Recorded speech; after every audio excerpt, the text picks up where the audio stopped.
রাজ্য পুলিশের ডিজি রাজীব কুমারকে সরানোর সিদ্ধান্ত নিল জাতীয় নির্বাচন কমিশন। শনিবার দুপুর 3টে এবারের 2024 লোকসভা নির্বাচনের নির্ঘণ্ট ঘোষণা হয়েছে। মোট 7 দফায় নির্বাচন হবে, যার মধ্যে পশ্চিমবঙ্গ, বিহার এবং উত্তরপ্রদেশ এই 3টি রাজ্যে 7টি দফাতেই হবে নির্বাচন। আর একেবারে শুরুতেই শনিবার এই নির্ঘণ্ট ঘোষণার পর সোমবার থেকেই একেবারে সক্রিয় জাতীয় নির্বাচন কমিশন। একাধিক গুরুত্বপূর্ণ সিদ্ধান্ত, যার মধ্যে সবথেকে বড় খবর পশ্চিমবঙ্গের রাজ্য পুলিশের ডিজি রাজীব কুমারকে সরানোর সিদ্ধান্ত নেওয়া হলো। শনিবার দুপুর 3টের পরই শুরু হয়ে গেছে আদর্শ আচরণ বিধি, আর নির্বাচন কমিশনের বড় সিদ্ধান্ত রাজ্য পুলিশের ডিজি রাজীব কুমারকে সরিয়ে দেওয়া হলো। রুমা পাল আমাদের সঙ্গে এই মুহূর্তে আমাদের প্রতিনিধি সরাসরি রয়েছেন। রুমা, জাতীয় নির্বাচন কমিশনের সবথেকে বড় সিদ্ধান্ত এ রাজ্যের রাজ্য পুলিশের ডিজি তাকে সরানো হচ্ছে। দেখো, একদমই তাই। অবশেষে কিন্তু ডিজিকে সরে যেতে হলো এবং প্রথমেই বুঝতে পারছো, দেখো একদম ইলেকশন ডিক্লেয়ারের একদিনের মধ্যেই কিন্তু ডিজিকে সরিয়ে দেওয়া হলো। কেন ডিজিকে সরিয়ে দেওয়া হলো এরপর এর নিয়ে কিন্তু অনেক প্রশ্ন রয়েছে, কারণ বারবারই কিন্তু এর আগে যত ইলেকশন হয়েছে এই ডিজি রাজীব কুমারের বিরুদ্ধে কিন্তু অভিযোগ ছিল যে তিনি যে সমস্ত মানে সরকারের পক্ষে হয়ে কাজ করেছেন এবং বিরোধীরা কিন্তু বারবার অভিযোগ করেছিলেন এই ডিজিকে নিয়ে, এবং এই ডিজিকে সরানো নিয়ে কিন্তু দরবারও করেছিলেন বিরোধীরা ইলেকশন কমিশনের কাছে। সেক্ষেত্রে প্রথমেই কিন্তু ইলেকশন কমিশন ডিজিকে সরিয়ে দিয়েছে এবং সেক্ষেত্রে 3 জনের নাম চাওয়া হয়েছে। বিকেল 5টার মধ্যে সেই নাম পাঠাতে হবে কমিশনে।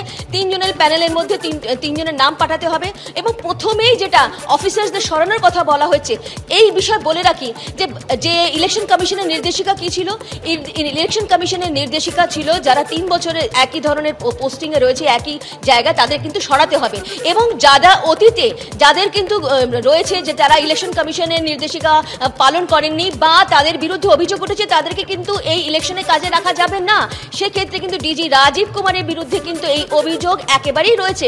সেক্ষেত্রে সব থেকে বড় প্রশ্ন হলো সেই ডিজি রাজীব কুমারের মানে তারই তত্ত্বাবধানে কি করে এই ইলেকশন প্রসেস এগোতে পারে। সেই কারণে কিন্তু ইলেকশন কমিশন ডিজি রাজীব কুমারকে কিন্তু প্রথমে সরিয়ে দিল, এবং এই নিয়ে বারবারই কিন্তু প্রশ্ন উঠছিল যে এই ডিজি রাজীব কুমার কি নিজে পদে বহাল থাকতে পারবেন, এবং এটা নিয়ে প্রশ্ন ছিল। সেক্ষেত্রে কবে সরানো হবে এটা নিয়েও কিন্তু জল্পনা ছিল, কিন্তু এখন দেখা যাচ্ছে যে একেবারে ইলেকশন ডিক্লেয়ার শনিবার হয়েছে এবং তার মধ্যে সোমবারের মধ্যে কিন্তু ডিজিকে অপসারণ করলো নির্বাচন কমিশন। একেবারে রুমা, তুমি আমাদের সঙ্গে থাকো। অর্থাৎ নির্ঘণ্ট ঘোষণার 48 ঘন্টার মাথাতেই একেবারে সক্রিয় জাতীয় নির্বাচন কমিশনার। তিনি ইতিমধ্যেই যে সিদ্ধান্ত নিয়েছেন, সবে মাত্র 3 মাস দায়িত্বে এসেছিলেন এ রাজ্যের রাজ্য পুলিশের ডিজি হয়ে রাজীব কুমার, আর তার অপসারণ ঘটালেন কে? জাতীয় নির্বাচন কমিশনার, তিনিও একজন রাজীব কুমার। অর্থাৎ রাজীব কুমারের অপসারণ হলো রাজীব কুমারের হাতেই। বিজেন্দ্র সিংহ আমাদের প্রতিনিধি রয়েছেন আমাদের সঙ্গে। বিজেন্দ্র, জাতীয় নির্বাচন কমিশন সূত্রে কি জানা যাচ্ছে? 3 মাস হলো দায়িত্ব পেয়েছিলেন রাজীব কুমার এবং আদর্শ আচরণ বিধি চালু হয়েছে। 48 ঘন্টার মাথায় সরিয়ে দেওয়া হলো এ রাজ্যের ডিজিকে।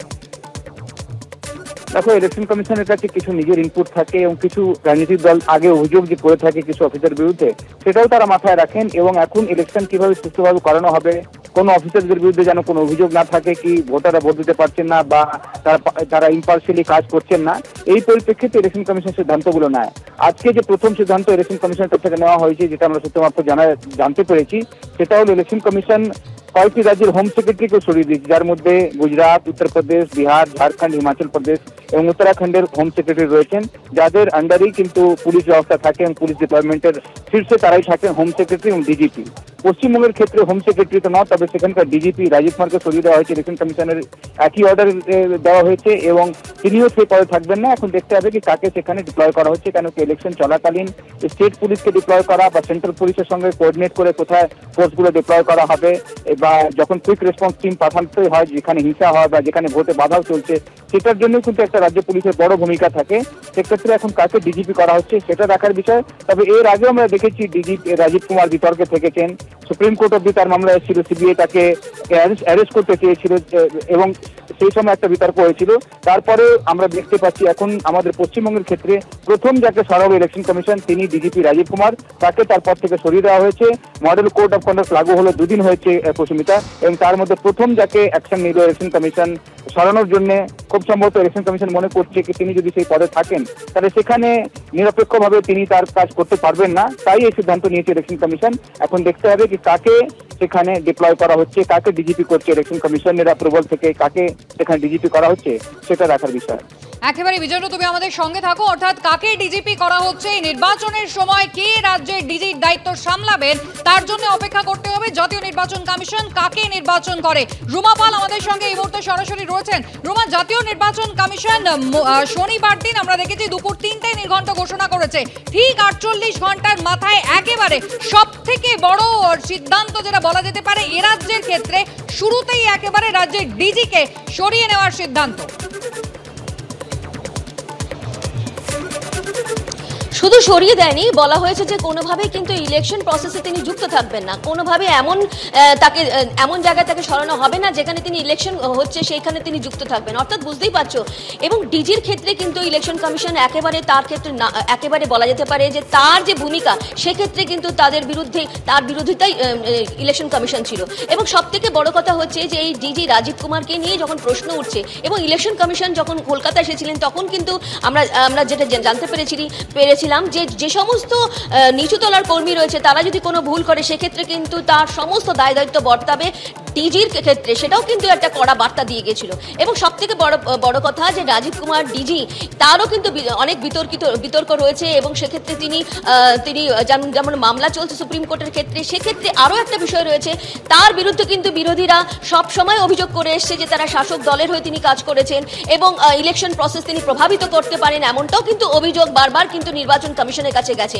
অর্থাৎ বুঝতে পারছো, যখন ইলেকশন কমিশন কলকাতায় এসে প্রত্যেকের সাথে কথা বলছেন, এসপির সাথে কথা বলছেন, পুলিশ প্রশাসনের সঙ্গে কথা বলছেন, পুলিশ প্রশাসনের মাথায় যিনি রয়েছেন তারই বিরুদ্ধে যদি অভিযোগ থাকে তাহলে তাকে সরানো হতে পারে, এরকম আগে থেকেই জল্পনা ছিল।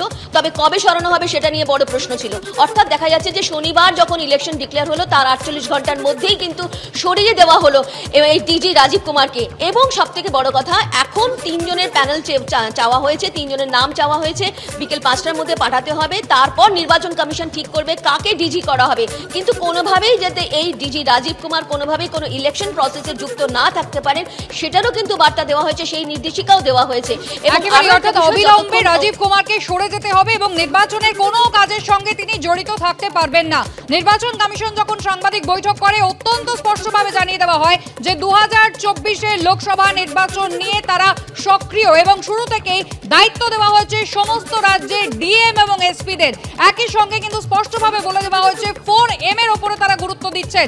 অর্থাৎ একদিকে মাসল, অন্যদিকে মানি, অন্যদিকে মডেল কোড অফ কন্ডাক্ট এবং তার পাশাপাশি যে ভুয়ো পরিচয়পত্র, এই সমস্ত দিকে নজর রাখা হচ্ছে। এবং অন্যদিকে হিংসা বরদাস্ত করা হবে না। প্রিপোল হোক, প্রচার হোক, পোস্ট পোল হোক, কোনো ক্ষেত্রেই কিন্তু জাতীয় নির্বাচন কমিশন হিংসা বরদাস্ত করবে না। আর প্রথম সিদ্ধান্ত, পশ্চিমবঙ্গের রাজ্য পুলিশের ডিজিকে সরিয়ে দেওয়া হলো, রাজীব কুমারকে সরিয়ে দেওয়া হলো, অবিলম্বে এই সিদ্ধান্ত কার্যকর করতে হবে, এমনটাই নির্দেশ।